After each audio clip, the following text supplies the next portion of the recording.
我今日咧就會同大家講下我呢兩隻嘅兩母女嘅雀啦。咁佢係一隻愛情鳥嘅，咁呢一隻應該係個阿爸嚟嘅，呢隻係佢阿爸，呢隻係佢阿女啦。咁佢哋兩隻係好似㗎啦，咁好可愛㗎啦。咁佢係食呢一啲嘅乾糧啦，咁就餵下啲瓜子俾佢食下先啦，咁俾大家睇下。隔離有啲零食台，咁大家如果有睇下我的小狗呢，其實我有好多狗嘅品啦，同埋呢啲瓜子俾佢食嘅。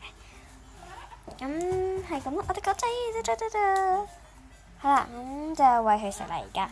咁不過因為大家就等一等，因為我轉咗隻手先。好啦，咁得啦，睇大家咁睇一睇先。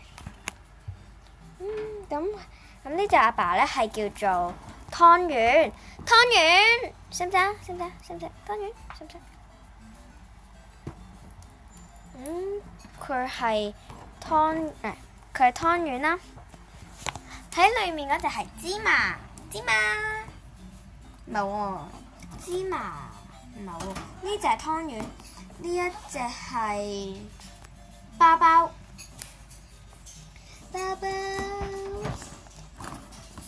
湯圓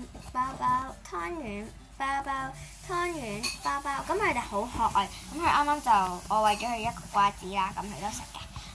因為時間關係咁，所以就今集就完啦，拜。